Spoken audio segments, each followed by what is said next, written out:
Encore une fois, le départ immédiat des soldats français. Ce que nous demandons, c'est que les Français prennent leurs affaires ailleurs et nous rendent notre pays. Nous sommes fatigués d'eux, ils nous ont causé des problèmes. Toute la richesse de notre pays est avec eux, ils font de nous ce qu'ils veulent. Nous ne sommes plus d'accord. Aujourd'hui, on est là pour défendre notre pays. Nous sommes les Nigériens. Nous sommes les Nigériens. Hier, j'ai entendu un message de Alassane Ouattara. Il a dit qu'il peut financer quelle que soit le somme pour combattre le palais du Niger. Il n'a qu'à se préparer pour venir nous attaquer. On est là, on a le temps. C'est pas les militaires qui vont le combattre. C'est nous-mêmes les civils qui vont le combattre. Colère aussi devant cette mosquée au lendemain du sommet de la CEDEAO ayant rendu possible et surtout crédible une intervention militaire au Niger. Je suis venue ici pour prier dans l'espoir de soutenir nos maris militaires dans cette situation qui veut imposer la CEDEAO.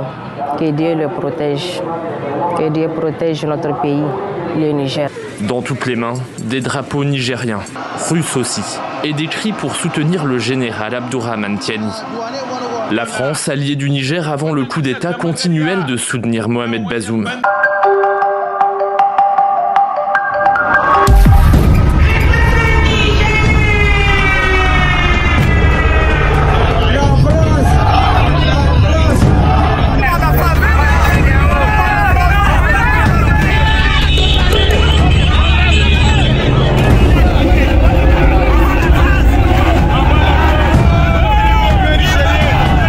Que se passe-t-il au Niger? La semaine dernière, un groupe de soldats a annoncé avoir pris le pouvoir et destitué le président Mohamed Bazoum, élu démocratiquement en avril 2021. Depuis, c'est le général Abdourahmane Tiani, jusqu'ici chef de la garde présidentielle depuis 2011, qui s'est autoproclamé nouveau dirigeant du Niger.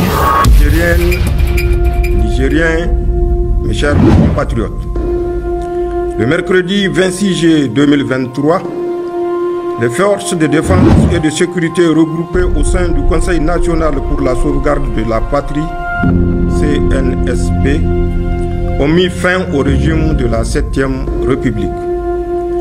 L'action du CNSP est motivée par la seule volonté de préserver notre chère patrie face, d'une part, à la dégradation continue de la situation sécuritaire de notre pays, et cela sans que les autorités déchues ne nous laissent entrevoir une véritable solution de sortie de crise. D'autre part, la mauvaise gouvernance économique et sociale.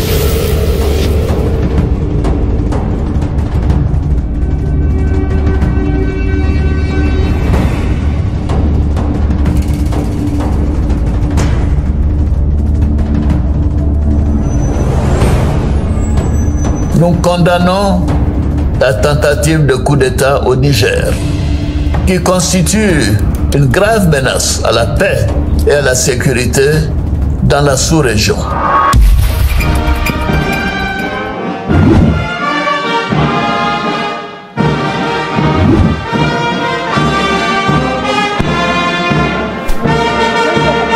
Suite au sommet organisé pour restituer l'ordre constitutionnel au Niger, tenu le 10 août 2023 à Abuja au Nigeria, la communauté économique des États de l'Afrique de l'Ouest a donné son feu vert pour une opération militaire au Niger avec l'objectif de restaurer l'ordre constitutionnel après le coup d'État du 26 juillet. La force en attente de la communauté ouest-africaine est déjà intervenue à plusieurs reprises au Libéria au cours de la première guerre civile qui a secoué le pays, puis en Sierra Leone et en Guinée-Bissau au cours des années 1990. En 2013, cette force militaire a été déployée à Bamako au Mali pour combattre les djihadistes d'Al-Qaïda. La dernière intervention de la force en attente de la CEDEAO remonte en janvier 2017 avec l'opération Restaurer la démocratie destinée à forcer l'ancien président Yahya Jammeh à céder le pouvoir à Adama Barrow, élu lors de la présidentielle gambienne. L'organisation ouest-africaine avait alors mobilisé un contingent de 4000 hommes au début de l'opération. La conférence ayant noté que tous les efforts diplomatiques entrepris par la CEDEAO pour résoudre la crise ont été repoussés avec défiance par les dirigeants militaires de la République du Niger, ordonne le déploiement de la force en attente de la CEDEAO pour le rétablissement de l'ordre constitutionnel en République du Niger. Suite au premier sommet tenu le 30 juillet, les chefs d'état-major de la CEDEAO avaient défini les contours de cette intervention militaire, une planification achevée le 4 août 2023. Avec un effectif de plus de 135 000 militaires actifs en 2023, l'armée nigériane pourrait mobiliser le contingent le plus important. Les autres pays vont apporter chacun leur contribution en matière de logistique et d'équipement. Le président de la Côte d'Ivoire, Alassane Ouattara, a quant à lui indiqué qu'il fournirait un bataillon de 850 à 1100 hommes aux côtés du Nigeria et du Bénin notamment. Les chefs d'État ont marqué un accord pour le déploiement des troupes. La Côte d'Ivoire est prête et je viens de donner instruction au chef d'état-major général des armées de commencer la mobilisation de ces troupes pour leur participation à cette opération de la CEDEAO.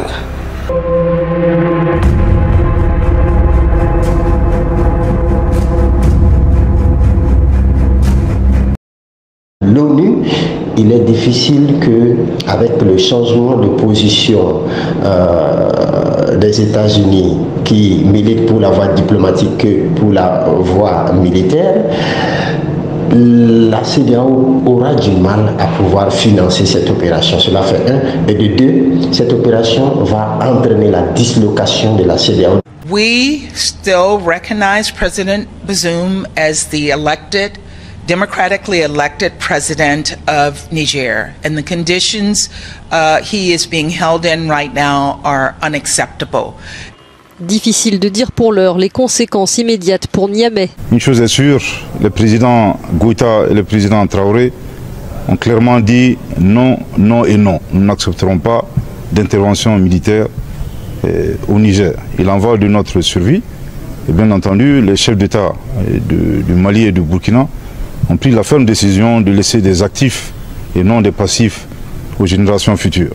À l'endroit de la CEDEAO, nous avons deux messages. Le premier message, c'est que nous leur demandons très clairement de cesser d'affamer nos peuples. Nous n'avons pas besoin de sanctions. Je pense qu'il y a énormément accès de souffrance que nos populations traversent. Le deuxième message, qui est également un message important, nous apprécions bien les ultimatums. Je pense que la CEDEAO se trompe lourdement de destinataire. Il faudra adresser ces ultimatums aux groupes terroristes.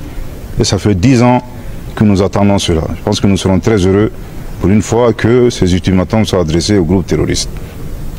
Ensuite, à l'endroit du peuple frère du Niger, ce sont des moments difficiles. Le Mali et le Burkina Faso ont traversé des épreuves similaires. Nous tenons à leur rassurer très fermement de notre soutien et de notre solidarité. Et restons résilients et stoïques, pour reprendre les propos de son Excellence le colonel Assimi Goïta. Tout ce qui est substantiel et positif ne peut s'obtenir dans la facilité. Et s'il plaît à Dieu, nous vaincrons.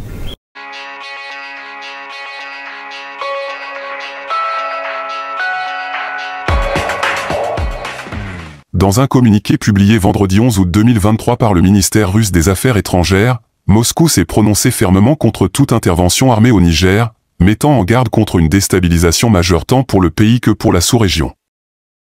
La Russie s'oppose ainsi aux décisions prises par la Communauté économique des États de l'Afrique de l'Ouest, CEDEAO, la veille, concernant l'activation et le déploiement de sa force en attente pour rétablir l'ordre constitutionnel au Niger.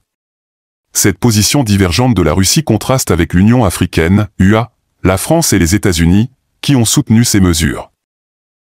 Le ministère russe des Affaires étrangères a souligné dans son communiqué que la voie militaire de résolution de la crise au Niger pourrait conduire à une confrontation prolongée, dans ce pays africain, ainsi qu'à une forte déstabilisation de la situation dans l'ensemble de la région du Sahara et du Sahel. Cette position de la Russie n'est pas nouvelle, puisqu'elle avait déjà exprimé son opposition à toute intervention militaire étrangère au Niger après la prise de pouvoir par la junte militaire, le Conseil national pour la sauvegarde de la patrie, CNSP, suite au coup d'État du 26 juillet 2023 renversant le régime du président Bazoum Mohamed. Bien que le Kremlin ait condamné la rupture de l'ordre constitutionnel au Niger, il a appelé à un rétablissement rapide de la légalité dans le pays, et à la retenue de toutes les parties afin d'éviter des pertes humaines. Cependant, face aux menaces de la CEDEAO d'utiliser la force pour rétablir l'ordre constitutionnel, la Russie a mis en garde contre les conséquences d'une intervention armée et a insisté sur la nécessité d'un dialogue national pour rétablir la paix civile et la loi et l'ordre. Selon la porte-parole du ministère russe des Affaires étrangères, Maria Zakharova, les problèmes africains exigent des solutions africaines, soulignant que la menace de recourir à la force contre un État souverain ne contribuera pas à désamorcer les tensions et à résoudre la situation dans le pays. Moscou espère que l'Union africaine et les organisations régionales joueront un rôle central dans les efforts de résolution de la crise. Depuis le début de la crise politique, des manifestations de soutien à la junte ont éclaté à Niamey, la capitale, ainsi que dans les principales villes du pays. La situation reste tendue et incertaine, avec des acteurs internationaux divergents quant à la meilleure approche pour rétablir la stabilité et l'ordre constitutionnel au Niger.